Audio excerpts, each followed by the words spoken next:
Inilah ya, inilah yang dinamakan sebagai pertanyaan orang bodoh yang menganggap dirinya pintar sebelum waktunya.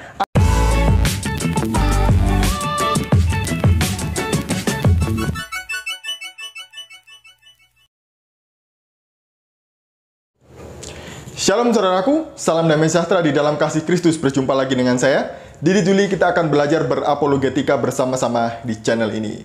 Dalam video kali ini, saya mau menanggapi sebuah video kemenangan dari Nandar. Dia bilang, Didit Yuli babak belur debat live bersama dengan Evangelis Jonathan Nandar. Benarkah demikian?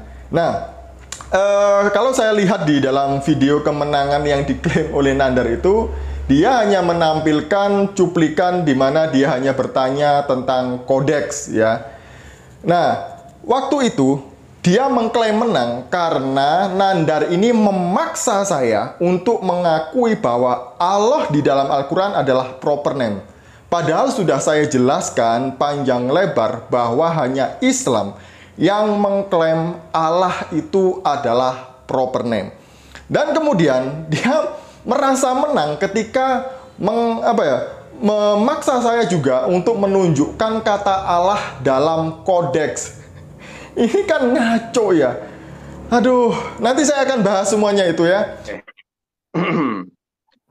Saya tanggapi ya. Isa tadi juga tadi apa dalam bahasa Ibrani Yesus itu apa Pak? Pak Didit? Yehoshua Hamashiach. Apa? Yehoshua Hamashiach. So, diparsing bisa nggak? Apakah lanjut itu aja. jelas? Lanjut aja Mas Silakan, Bang Nandar. Lanjut aja Bang. Ya, karena yang betul adalah Yeshua. Yod, Yashin, kemudian Vav, Ain. Yeshua. Itu bukan Yeshua, tetapi Yeshua. Oke. Nandar protes. Saya bilang nama Yesus dalam bahasa Ibrani adalah Yehoshua Hamashiach. Katanya nggak ada Yeshua. Siapa yang bilang Yeshua? Tapi saya bilang Yehoshua. Dan dia bilang yang benar adalah Yeshua. Apa bedanya? Itu hanya masalah pelafalan. Ini katanya dia ahli bahasa Ibrani. Oke, kemudian kita menuju kepada Allah yang proper name. Sebelumnya mari kita melihat sekilas saja cuplikan dari jawaban saya kepada Nandar di dalam debat itu di roomnya JNLR. Mari kita lihat. Jadi gini ya, saya bingung kenapa umat muslim menganggap bahwa Allah ini adalah proper name atau nama diri Allah. Padahal nama Allah ini adalah generic name. Sorry Bang, suaranya hilang. Nama panggilan, ya, ya. Halo, halo. Lanjut. Kedengaran nggak? Dengar Bang, dengar. Oke, saya lanjutkan ya. Oke. Sebenarnya saya bingung dengan teman-teman muslim ya. Ada kemarin Bang Nandar juga menanggapi apa yang saya sampaikan, termasuk si Goldian juga. Saya bertanyanya gini, sejak kapan nama Allah menjadi proper name, menjadi nama diri sesembahan gitu ya. Padahal kalau kita melihat bahwa Allah itu, sebelum saya menjawab Bang Nandar kepada apa tadi itu pertanyaannya Bang Nandar itu, saya mulainya dari sini dulu. Padahal itu adalah generic name. Kenapa generic name berbeda dengan Yod He Vav He yang dimana kemarin itu saya lihat di videonya Goldian mengatakan bahwa Allah itu sama dengan Yod He Vav He, sama-sama proper name. Nah, sebelum Islam ada, ya, orang-orang Arab pagan sudah memanggil sesembahan mereka dengan sebutan Allah. Kalau kita melihat, kemudian juga ada agama monoteis seperti agama Mani, gitu ya, atau agama Sabean, itu juga percaya kepada satu Allah. Dan kemudian sebelum Islam ada, orang-orang Kristen Arab memanggil Tuhan dengan sebutan Allah. Bahkan ada prasastinya, di prasasti Umul Jimal 2 itu ya. Nah, Di sana juga orang-orang Kristen sudah memakai nama Allah, itu yang ditulis sekitar tahun 500 Masehi. Jadi bangsa-bangsa lain juga ada memanggil nama sesembahan mereka dengan sebutan Allah, seperti Allahnya orang Amori, Allahnya orang Mesir, Allahnya Bani Amon, Allahnya orang Yunani. Nah, ini ketika ditemukan oleh Paulus ketika dia berjalan-jalan di Athena, dia melihat di Athena itu banyak dewa-dewa dari patung dewa-dewi, dan di salah satu mezbahnya ada tulisan kepada Allah yang tidak dikenal. Nah, kemudian Paulus mengatakan bahwa Allah yang kamu tidak kenal itu, aku akan menunjukkan kepada Allah yang dikenal. Nah, berangkat dari situ dulu bahwa tidak ada nothing spesial dari nama Allah. Karena nama Allah ini adalah umum dipakai oleh orang-orang bahkan sebelum Islam untuk menyebut Tuhannya. Nah, kemudian kenapa LAI pakai nama Allah gitu ya? Ya, karena itu yang cocok, yang bisa dipakai oleh LAI. Kenapa nggak pakai Yod-Heh-Vav-He? Ya, ini kita kembali kepada tradisi orang Yahudi. Saya pikir orang-orang LAI benar ya, mereka bukan orang yang bodoh, mereka nggak tahu Alkitab, mereka nggak tahu bahasa Ibrani gitu ya. Kenapa nggak pakai Yod-Heh-Vav-He gitu ya? Ya, orang Israel saja nggak pernah memanggil nama Tuhannya dengan sebutan Yod-Heh-Vav-He atau Yahweh. Kenapa? Karena itu adalah proper name, nama diri Tuhannya mereka. Maka ketika mereka membaca Alkitab, ada kata Yod-Heh-Vav-He, mereka menggantinya dengan Adonai atau Tuhanku, atau Hashem atau nama itu.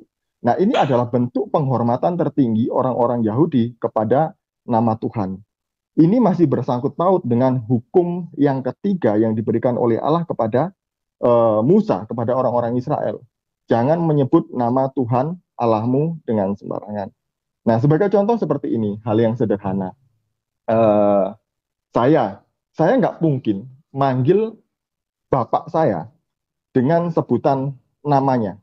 Misalnya nama bapak saya adalah Bejo gitu ya.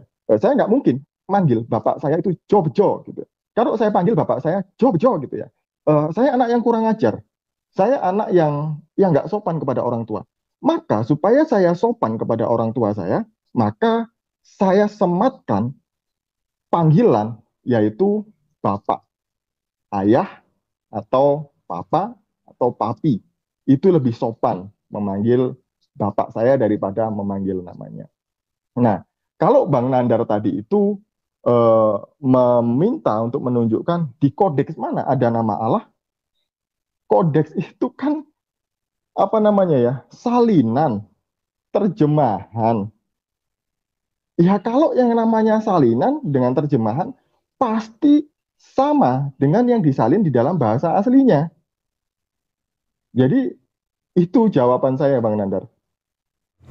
Nandar memaksakan doktrinnya kepada saya untuk mengakui bahwa Allahnya itu adalah proper name atau nama diri, dan kemudian dia mengutip ayat Al-Quran gitu ya, dan menunjukkan bahwa itu adalah nama diri Allah.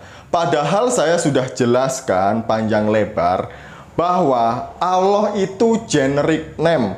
Ada banyak agama-agama pagan baik di Arab maupun bangsa-bangsa lain menyebut dewanya dengan sebutan Allah.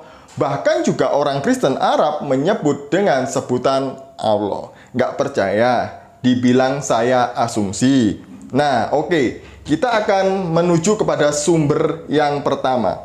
Di dalam tafsir At-Tabari, tafsir yang tertua, dan ini banyak digunakan oleh orang-orang Islam sebagai rujukan yang utama. Apa kata tafsir At-Tabari mengenai kata Allah? Mari kita melihat di dalam halaman 213.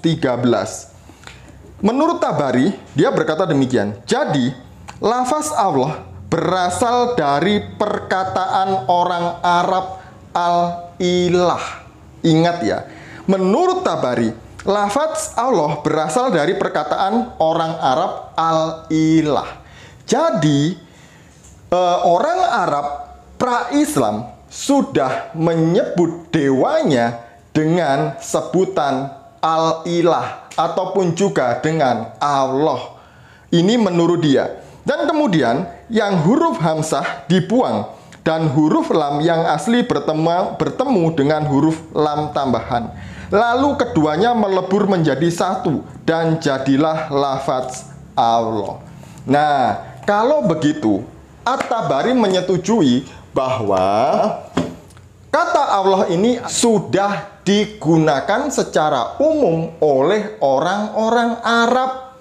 Arab siapa? Arab pagan dan juga agama monoteis sebelum Islam. Mari kita melihat di sumber yang kedua. Ini ya, saya biar tidak dikatakan sebagai raja asumsi. Ini ada buku Islam in Light of History, tulisan Dr. Rafat Amari. Apa yang dikatakan oleh buku ini? Jadi buku ini bagus.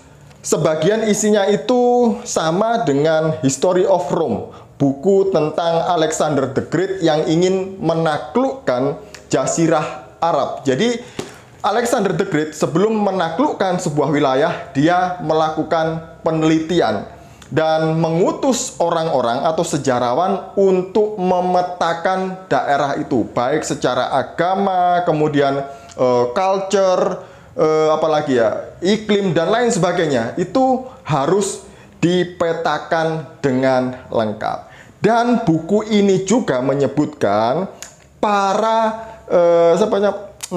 para sejarawan Yunani mencatat bahwa Mekah belum ada sampai sebelum abad keempat. Nah, kita kembali ke kata Allah.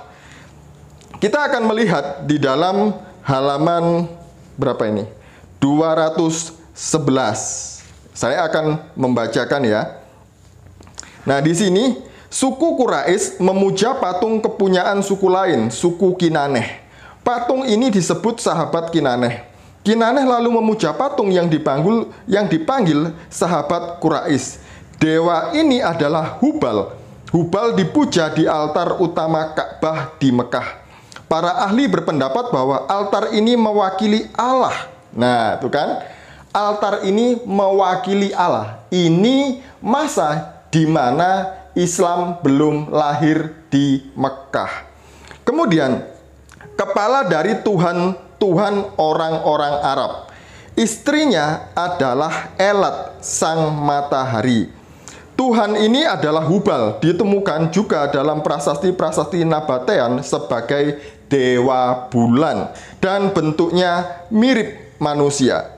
Para ahli sepakat bahwa Hubal sebagai dewa bulan adalah dewa yang menempati Ka'bah untuk periode tertentu. Dia juga adalah Allah yang menempati Ka'bah Mekah. Ini sebelum Venus mendapat julukan Allah Tuhan terbesar. Jadi, dewa bulan atau Hubal itu adalah Allahnya orang Arab pagan yang mempunyai istri bernama Elat, yaitu dewa matahari. Dewa bulan atau Hubal dan Elat memiliki 3 orang putri, yaitu Alata, Al-Usa, dan Al-Manat. Inilah putri-putri Allahnya orang pagan Arab sebelum Islam. Nah, mau lagi? Kita melihat di dalam buku The History of Allah. Di dalam buku The History of Allah, di sini juga menarik ya. Ada seorang yang bernama Hamah binti Sufyan. Seorang perempuan Quraisy bersumpah, demi Allah, demi Alata, demi Al-Usa. Jadi ini adalah masa di mana Arab dalam masa jahiliyah, ketika mereka menyembah dewa-dewi atau allah-allah kafir. Jadi jelas ya bahwa orang-orang Arab pra-Islam, mereka adalah paganisme, penyembah dewa-dewi, dan punya Allah terbesar namanya Hubal atau dewa bulan yang mempunyai istri Elat atau dewi matahari dan mempunyai 3 orang putri yaitu Alata, Al-Usa, dan Al-Manat. Jadi begini ya. Nah, ini tadi adalah sumber mengenai Arab pagan di mana mereka sudah memakai kata Allah lebih dulu sebelum Islam ada. Itu kenapa saya katakan kepada Nandar bahwa tidak ada yang spesial dengan kata Allah. Kenapa saya bilang tidak ada yang spesial? Karena kalau spesial itu hanya untuk satu saja, untuk agama tertentu saja. Tapi kata Allah sudah umum dipakai oleh orang-orang kafir. Allahnya orang Amori, Allahnya orang Mesir, Allahnya orang Yunani, semuanya sudah pakai nama Allah. Dan itu menurut sejarah, bro. Kemudian kita menuju kepada agama monoteisme di Arab sebelum Islam. Yang pertama, sebelum agama Mani ada agama Sabi'in. Ini disebutkan 3 kali dalam Quran. Jadi agama Sabi'in ini juga agama monoteis di Arab sebelum Islam selain Yahudi dan juga Kristen. Jadi agama Sabi'in percaya kepada satu Allah. Mereka bukan Yahudi, mereka bukan juga Kristen. Nanti saya akan sebutkan sumbernya. Saya tidak punya bukunya, tapi ada beberapa sumber di internet. Kemudian ada agama Mani. Agama Mani atau agama Sabean ini adalah agama Mandean ini adalah agama monoteis yang lahir di Persia. Kemudian dia hijrah ke India, kembali lagi ke Persia, menyebar di Arab, kemudian di Iran sampai kepada Cina. Agama Mani juga percaya kepada satu Allah. Tapi menariknya, Mani percaya kepada 11 nabi. Tapi nabi utamanya adalah Zoroaster, kemudian Buddha, Yesus, dan juga Mani. Mani juga percaya kepada Adam, Set, Enos, Noah, Sem, dan juga Henok. Itu ada di halaman 356. Ini adalah nabi-nabinya orang Mani. Selain dia percaya kepada satu Allah atau Allah yang esa atau monoteis, Mani juga percaya kepada beberapa nabi. Dan juga Mani percaya bahwa Yesus mati di salib. Yesus mati di salib untuk menebus dosa manusia. Setelah pagan, kemudian agama monoteis di Arab, sekarang mari kita melihat bagaimana dengan Kristen di Arab. Kalau kita melihat di dalam Alkitab Al-Muqaddas, di sana dijumpai juga Alkitab Al-Muqaddas itu adalah Alkitab dalam bahasa Arab. Jadi di sana ada kalimat La ilaha illallah atau la ilaha illallah yang berarti tidak ada ilah kecuali Allah. Di mana ayatnya? Di dalam 1 Korintus 8 ayat 4 sampai 6. Jadi orang Kristen Arab yang sudah memakai Alkitab terjemahan dalam bahasa Arab yaitu Alkitab Al-Muqaddas sudah memakai kata Allah terlebih dahulu sebelum Islam. Kemudian apalagi? Nah, mari kita melihat ya supaya saya tidak, sekali lagi, saya tidak diklaim sebagai raja asumsi atau ahli asumsi. Nah, ada 2 inskripsi peninggalan orang-orang Kristen di Arab. Yang pertama adalah inskripsi Sabat atau inskripsi Muraigan. Inskripsi Muraigan ini dibangun sekitar tahun 512 Masehi. Di sana ada tulisan Bismillah atau dengan nama Allah. Yang kedua, ada inskripsi Ummul Jimal II, di mana Ummul Jimal II ini ditulis juga pada abad ke-6 Masehi. Di dalam inskripsi Ummul Jimal II ini ada tulisan Allah Ghafran atau semoga Allah mengampuni. Masih kurang? Oke, kalau masih kurang, ada buku di halamannya, di halaman buku Risalat fi At-Takbir Al-Kalasi karya Mar Yakub Al-Rahawi dalam bahasa Arab. Jadi dalam buku ini dua bahasa atau bilingual, bahasa Aram dan Arab, yang diawali dengan kalimat Allah dalam bahasa Arab dan Allah dalam bahasa Aram. Nah, ini adalah sumber tentang Kristen awal atau Kristen yang ada di Mekah atau di Jazirah Arab. Jadi orang-orang Kristen Arab sudah memakai kata Allah lebih dulu. Nggak percaya? Oke, kita cari lagi sumber dari Islam lagi. Buku ini judulnya Sejarah Arab Sebelum Islam, Daulah, Mamlakah, Kabilah, dan Imarah. Lanjutan, ini jilid 3, tulisan Dr. Jawad Ali. Apa yang dikatakan dalam buku ini? Dalam buku ini dituliskan di halaman 468, ada seorang Kristen yang bernama Abdullah bin Samir. Jadi di sini saya bacakan ya. Menurut mereka, pemimpin kaum Kristen Najran dan yang menyebarkan agama Kristen di sana adalah seorang warga Najran bernama Abdullah bin Samir. Kapan ini ditulis? Ini ditulis pada abad ke-6 tahun 528 Masehi. Bisa dilihat di halaman 446.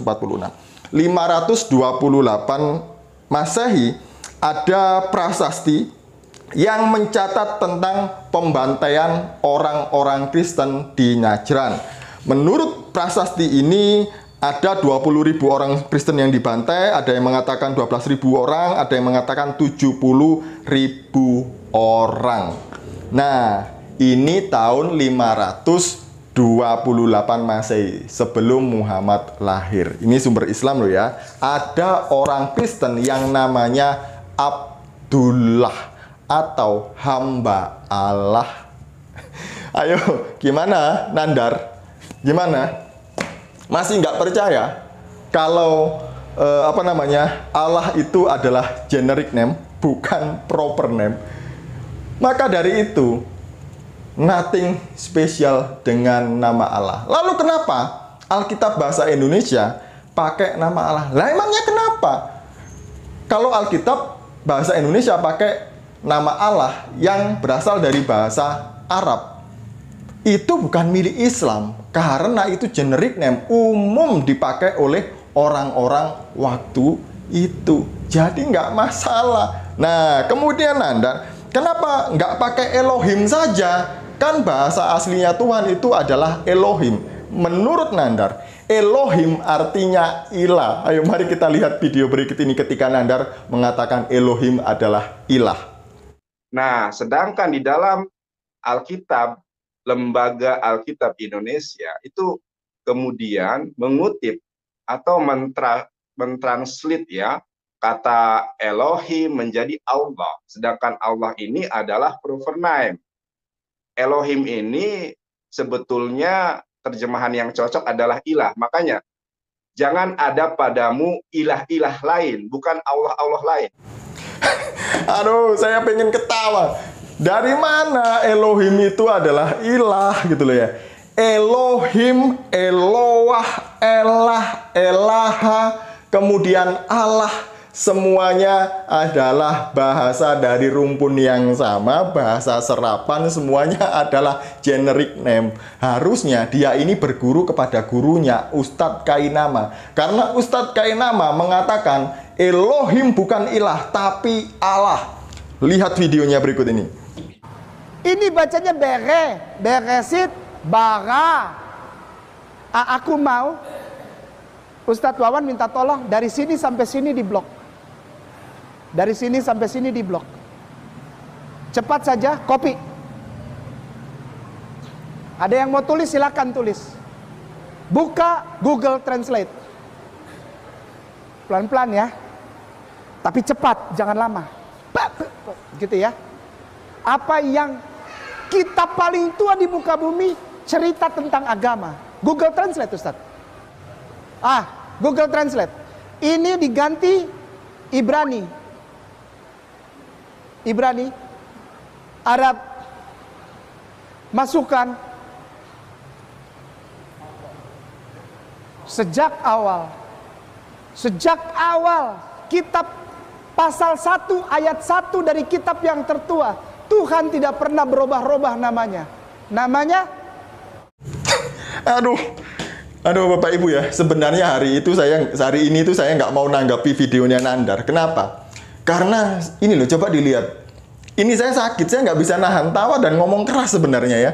Ini sakit agak ini kan agak nggak simetris gitu ya. Saya tadi sebelum rekaman minum pereda nyeri supaya saya bisa nahan tawa. Ini sakit sekali.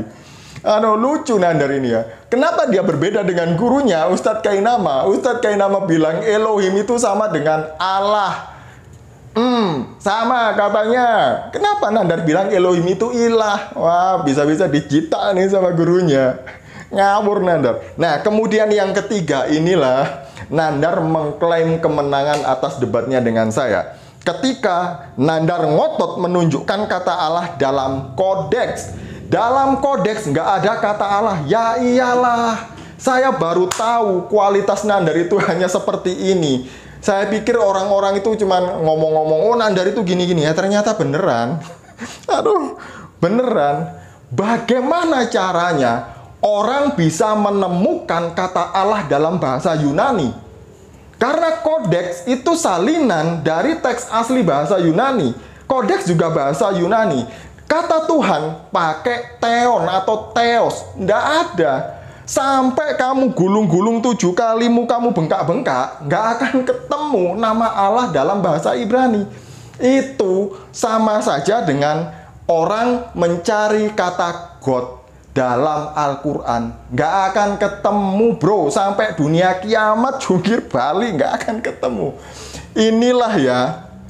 Inilah yang dinamakan sebagai pertanyaan orang bodoh yang menganggap dirinya pintar sebelum waktunya. Anak SD aja nggak akan bertanya tentang ini karena dia tahu bahasa Allah itu adalah bahasa Arab, bukan bahasa Yunani. Aduh. Gini kok ya dibilang Nandar menang melawan saya, itu gimana caranya? Pertanyaannya aja pertanyaan yang salah. Pertanyaan nggak bermutu.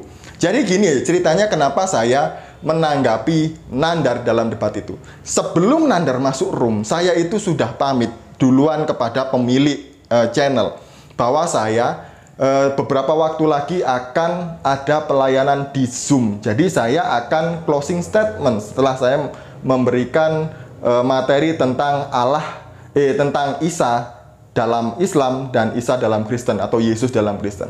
Setelah saya closing statement, tiba-tiba Nandar masuk. Dia bilang, Didit Juli, jangan kabur. Ya sudahlah, saya bilang, saya nggak akan kabur, Nandar. Coba apa yang mau kamu tanyakan? Lalu dia bertanya tentang Allah itu tadi ya. Nah, disitulah dia klaim dia menang. Karena nggak ada kata Allah dalam kodeks tertua, dalam bahasa Yunani. Aduh. Tambah sakit ini gusiku. Sama dengan si Iriani itu ya, Natalia Iriani. Mualaf kemarin sore aja sok-sokan bahas kodeks. Terjemahannya pakai Google Translate. Aduh, sama dengan Ustadz Kainama. Ya, inilah penjelasan dari saya. Anda tahu siapa yang menang? Nandar, dan apakah saya Bapak Blur? Aduh, tolong buktikan ya. Tolong buktikan kalau Allah itu proper name. Karena sumber awal, Islam awal, mengatakan Allah adalah generic name. Ingat itu, nama yang umum dipakai. Nothing spesial dengan kata Allah. Sekian dari saya, semoga ini mencerdaskan kita semuanya. Shalom, salam waras, Tuhan Yesus memberkati.